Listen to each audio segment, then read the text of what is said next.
your health? How's that knee holding up, and how you feeling? Decent. Tweaked it a little bit toward the end of the game. Re-aggravated it, but nothing that'll keep me off the field or anything like that. I mean, got a great medical staff and everything, and I'll be full go. No worries about that. You don't expect to miss any time during the week either? No, can't. I don't think I can. I mean, you battled, the injury since that Tennessee game. I know, more and more colleges are not being as physical in practice, so guys are healthy. But is it tough to find that balance sometimes? I mean, you've been around here a long time, where you've seen physical practice pay off on Saturdays. Yeah, definitely. I mean, but I felt like last week we were very physical in practice. We did a lot of good-on-good stuff going against the ones defense. I was not able to do a lot of that because I had re-aggravated it in the West Virginia game, so I was not quite full go during those days. But we definitely got a lot of physical team run, inside run type work throughout the week. It was definitely probably the most physical week of practice of the season thus far, so I don't think that the practice style is necessarily to blame or anything like that. You definitely got to get physical reps, but you also got to save your guys to some extent, especially when you're banged up. But obviously, got to be more physical. As a senior captain, how tough is it to see the offensive line receive the hits it's getting, and what can you guys do as a collective group to improve things? Obviously, I mean, I take it very personally. Nilo takes it very personally. Coach Beedenbo takes it very personally.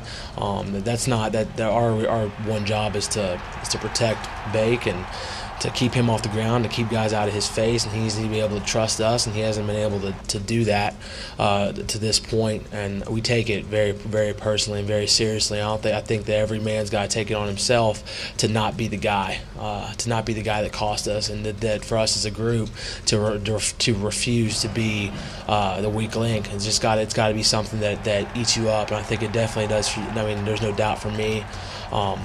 For Nila, that's not really obviously what we put on the film on Saturday isn't who we are, and we have to get better if we want what we want our legacy to be going forward. So. Baker talked about guys just not doing their job to a consistent level on Saturday. 7 games left in the regular season. How do you guys develop a level of consistent play from here on out? Yeah, it's tough. That's sort of been our thing all year across the board, not just O-line, but everywhere is just consistency. And especially up front, we haven't been consistent enough, and we're playing too much four-man, 3-man offensive line play. We need all 5, and then a lot of times we need whether it's a tight end or fullback, we need everyone getting their job done, win individual battles. And all too often we're just having a guy lose an individual battle or anything like that. For the most part, we're on the right guys, but we're not getting we did not get the job done in staying on blocks and finishing blocks. And I mean, they played harder than us, they played tougher than us, they played more physical than us, and that's you can't sugarcoat that at all. And that's sort of it has to be a sort of look in the mirror moment. You talked about that last week was one of the most physical weeks of practice, but then you say guys were on their blocks, but they weren't physical, they didn't finish. How does that happen? I think a lot of it is just the mentality that we have to have. We didn't have it, and it wasn't like, we talked about it all week. We talked about it to you guys on Monday. We addressed the team. We talked all about that the Texas team that we were going to get was not going to be the same one that played the other teams, and they were going to come out fired up, and they did. And we came out slow, and we didn't really exert our will from early get going. I mean, I wish if I could tell you why exactly it happened, it wouldn't have happened.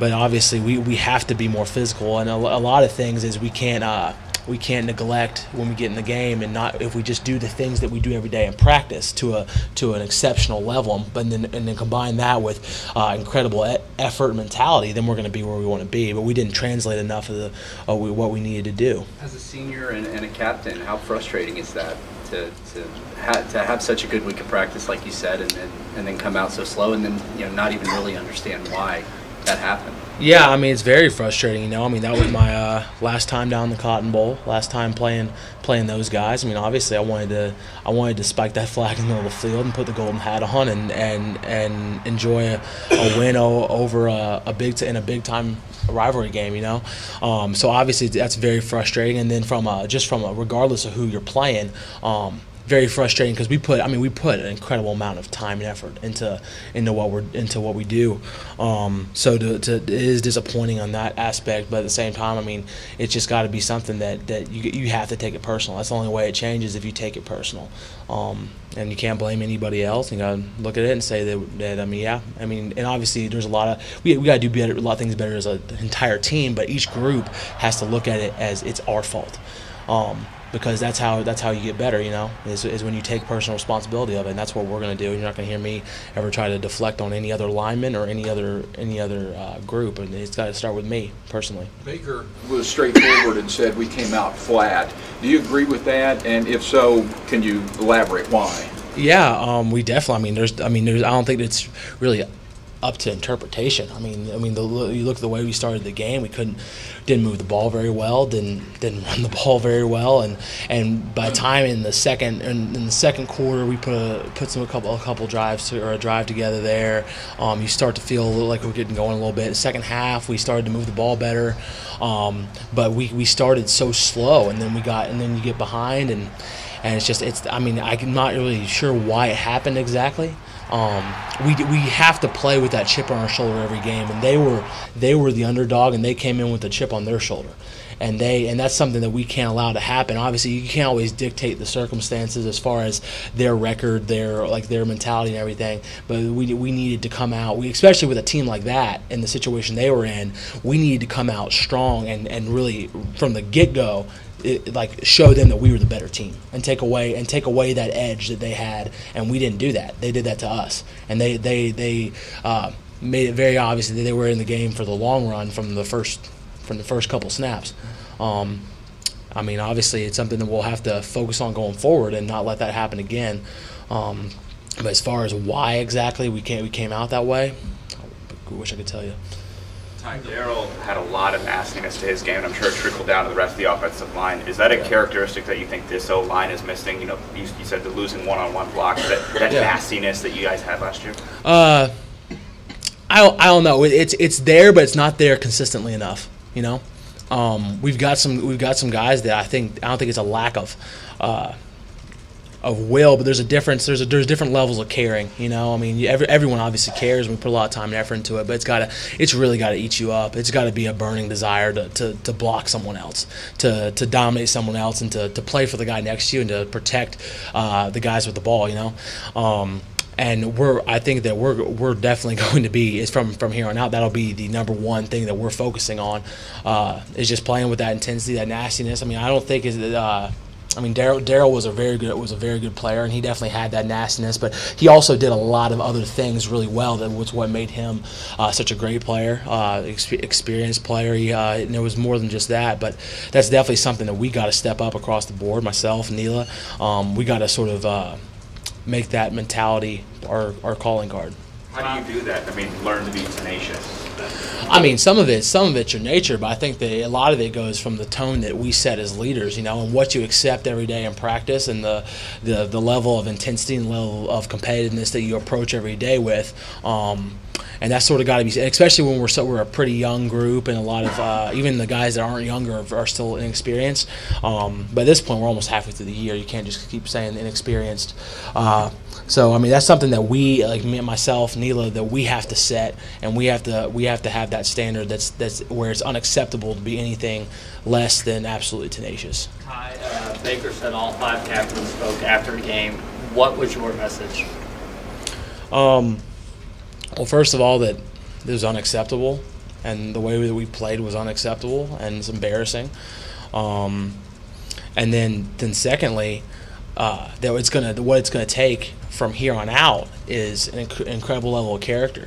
That our character gets revealed in times of adversity, and and this is definitely an adverse situation. But at the same time, all is not lost. That we have a lot of our goals still out in front of us, and we still have we're going to have a lot of opportunities to prove who we are, and we know who we are, and we didn't live up to that on Saturday, and going forward, it's going to take an individual commitment from each guy to strive to be the best player and the best teammate that you can be. So it's got to take a step. It's a wake up call for us. We got to make a jump, and it's got to happen now. Ty, you said that it starts with you. I'm curious, what do you think that you have to do better? I got to play better. I mean, I got to finish blocks better. I feel like I'm pretty decent at making sure we're all in the right places and all that stuff. But got to be more physical. I got to set the tone for the offensive line. I have to be the most physical guy in the group, and I got to lead by example in that aspect. Because if I'm out there playing to the very best of my ability, then hopefully other guys will follow. So anything during the game or after it was over where you realized that maybe Jay Norvell played a bigger advantage maybe than you thought? Obviously, love Coach Norvell, and he was obviously everything he did while he was here, and a lot of the concepts that they were running on offense, you were familiar on some things. You saw the Belldozer package and all that stuff out there. As far as defensively, I couldn't really say. I don't know how much he knew. They did some different things on defense as far as things that they hadn't done in past games, but that's a lot of teams do that. No, they have a week by week game plan. They change some things, so I don't know if he had any bearing on the defensive game plan. They definitely try to do a lot of different stuff against us, but I couldn't tell you for sure whether there was anything I noticed on at least defensively, that I feel like he told them this or that. Maybe not. Couldn't tell you. After the game, Josiah was asked about tipping plays, and Josiah said, "That's on me. That's something I can't do. I'll get it fixed." As a captain, what do you do to help him and help better him as a player?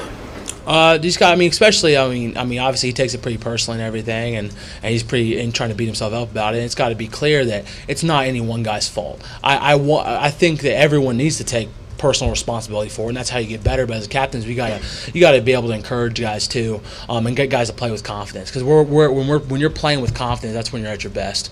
So you gotta find the right balance of coming down hard on guys when they make mistakes, and encouraging guys and making them believe in their own ability to get the job done. And obviously, something as small as that, I didn't notice it when in practice or anything like that. I did see. I obviously saw it on the film. He saw it was plain as day. Some of the tips and giving away and stuff, but it's just something that now all you can do now is correct it. Can't go back and change it now. But we got to have a lot of it's just attention to detail and being obedient in what is the exact techniques, and whether you have your hand down, your hand off the ground, where your feet are set up. Those are little details that we've, as a line, not just Josiah, but across the board, that we're lacking. We've been lacking in is those attention to details, and those details are the difference. The accumulation of them is the difference in winning and losing football games. The Texas has been and I don't think you'd argue this, Texas has been the tougher team, not just Saturday, but the last 3 years. And in the past, there wasn't much of a question who had the better mentality coming into this game for a number of years. How much does that eat at you? They sort of reverse that on you guys. Yeah, obviously it eats at you a lot, and I don't get another chance to go down and prove that wrong. The last couple of years, especially 13 and this year, they've come out. They've been the more physical team. They've been the tougher team. They've played harder. They've had the chip on their shoulder, and we haven't. And obviously, I don't believe that that's who we are. But for whatever reason, we haven't taken the field with that mentality. Maybe part of it is them being a big underdog every year. But we can't rely on the circumstances of us being the underdog. We can't rely on that to dictate how we approach games. So it's got to be better, and it's obviously very disappointing that I don't get another chance to play those guys. Ty, help us understand where the responsibility between the coaches and the players is. A good many people want Bob Stoops fired because his team wasn't ready to play, or it came out flat, as you guys have admitted. Is that the coach's responsibility? Is that the players? Is it split? I mean, obviously, there's some of both. You know, I mean, it's the coach's job to prepare us to play, but the coaches can't go out there and play for us, and the coaches can only say so much to inspire you to take the field with that mentality. That's got to be a lot of that's it has to come from within. It has to come on an individual level. You have to play with a tenacity and a mentality that's unmatched. And I mean, obviously, yeah, it's ultimately the coach's responsibility. But as players, and especially as captains, we know that they can't play the game for us, and they can't. And there's certain things that you can't really coach. So I mean, I know that Coach Stoops will probably stand up here and say that it's on him because he's gonna do that, and that's how person he is. He's gonna be accountable to it. But as a captain, I have to say it's on us for the most part, and I feel like that's the only way you fix it is when everyone takes responsibility for it and doesn't try to place blame. Take one more question. Kansas State has the best rush defense in the conference. How big of an opportunity is it to make a statement against that kind of defense? Obviously, a big opportunity. I've been watching them on film a lot today and yesterday, and they're a very good defense. Solid players, always very, very fundamentally sound, technique sound, all that type of stuff. And obviously, it's got to be a big week for us up front. And I mean, from here on out, it needs to be a redemption thing because of the sickening feeling in your stomach that you get walking out of the Cotton Bowl. That needs to sort of be remembered, sort of needs to be carried forward into the next game and every game after it. And Kansas State happens to be next on the schedule. So we'll be in Manhattan, Kansas on Saturday at 2:30, ready to be a little bit different football team.